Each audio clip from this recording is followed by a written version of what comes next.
My name is Chaz Armand Flowers, and I am a senior. My name is Jacob, and I'm a sophomore. My name is Joseph Bulalakaw, and I'm a sophomore here.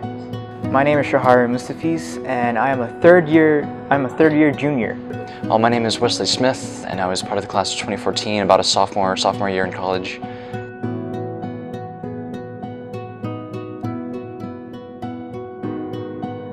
Playing games requires a specific level of focus. So, when I need to study, a lot of times I can hold my skills of focus while playing a game, and then when it's time for me to study, I can hyper-focus on studying. And that's really helpful for when I need to cram or when I need to really get some information down in a short amount of time. It's actually very useful for my studies since my degree is in simulations and gaming. Somewhat negatively, however, on the contrary, it does provide an extremely effective stress reliever, which, contrary to popular belief, is very important when preparing for finals. Video games go back and forth for me. I would say they're in the between. Video games are great for me, but they do affect my study on a daily basis. I always anticipate when I can play the next game, but it does get in the way of my studies, so unfortunately I would say negatively. I don't play too often, but when I do, sometimes it can get in the way of studying depending on the video game. It can be hard to stop, but I think it's great for when you have time.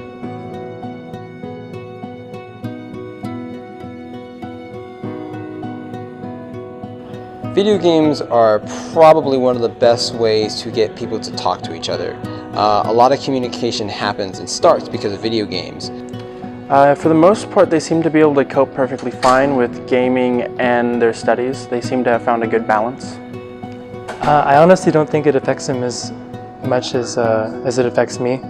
They'll talk about video games, but for the most part, my peers, my classmates will be doing good in school. Video games, I feel like, don't affect my friends generally because most of my friends are gamers themselves, and they tend to actually, that's all we talk about, just games in general. And basically, it doesn't really affect our day-to-day friendship basis. It's like I don't go off and play video games and ditch them. We're always usually either online or just together.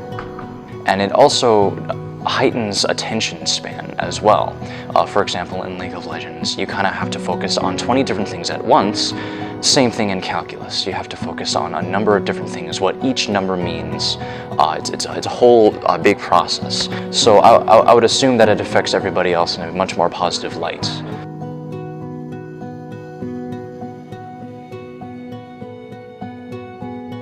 It's on the rise. It's now one of the best careers out there and one of the careers that makes the most amount of money. And I'm not in it for the money, but it certainly is helpful. But in terms of being able to be a great career, you have to analyze whether or not it's a lucrative medium. And studies have shown, and as well as sales have shown, that it is an incredible medium to be able to tell stories as well as to entertain. So it most definitely has staying power, and it's definitely going to last for a very long time, if not forever. Yes, it's already one of the highest paying careers in the US, and it's only going to grow from there. Yeah, I don't play video games too often, but the stuff that I'm seeing, like with VR and certain things, is making it more popular. You go to a Comic-Con, which is where thousands of people go, and there's always new games to try out. So I believe that more people are playing video games, so then therefore it would be successful to pursue a career in gaming, whether it be designing a game or anything like that. I believe that it is a very lucrative career in the same way that space exploration is a very lucrative career. When it comes to storytelling, philosophy, and ideas, that is something where video game really, really shines. Now, I'm not saying that, we need video games to progress as a species, as a culture, as our overall philosophy. But because we pursue video games and deeper storytelling, we do pursue a deeper obstacle in life. In the same way that space exploration, we invented a lot of really practical inventions because of space exploration. We didn't need space exploration to invent these things, but because we touched the moon, because we wanted it, we did invent these things. And the same can apply to video games. The more video games are going to progress, the more the market is going to change, people are going to demand more and more things, and because of that, our philosophy as a culture, and as a species as well, over time, because it is growing, it is also going to change as well, because people are going to get tired of listening to the same old things over and over and over again.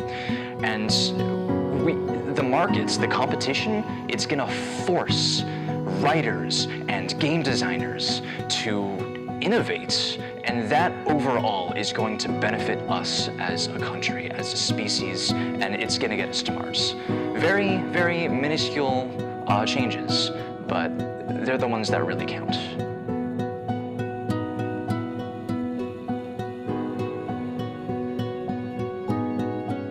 So you want to pick up video games and you don't know where to start. It doesn't matter. Just pick up that controller, sit in front of that screen, and get started. It's all about that individual experience. And from that individual experience, you can intertwine with other individuals and learn how to play these games and have these amazing experiences. And you worry about that it's going to get in the way of my life, it's going to get in the way of my work and my study. It's not. Like anything recreational, when you go out to hang out with your friends, go to the bar, or go out and play in the park play some baseball or basketball with your friends, or just two-hand touch football, that's an individual decision. Video games are the same thing. You make that decision based off of your schedule. And it's not going to get in the way of your study, I assure you. It's all about micromanaging what you want. Yeah, I would definitely recommend someone who may or may not need like a stress reliever or just some fun in their life to play a video game every once in a while, or try ones that I played. We need to have these conversations, and video games are a great way to begin conversation, because what can start from a conversation about DC and Marvel, or about any sort of game and its story, can then lead to the ideology of what the character went through, to then go to, well, the psychology of what happens in that when a person goes through that, to the psychology of what happens to the politics and what happens to different people in those situations. That's the main point. The point is entertainment as a medium to use to begin conversation with humans, so that we can interact and then begin to communicate with each other. And that's the main important thing that I want everyone to understand. My goal for games personally is to create games with meaningful stories with open ends, so that you don't have the greatest, clearest, crispest ending, but instead you would encourage conversation. And that's my main purpose. So that's what I hope for everyone to understand, that this is a medium that can help spawn conversation, and that can help lead to great change, and it can only be a positive thing. Because at the heart of it, everyone just wants to play games.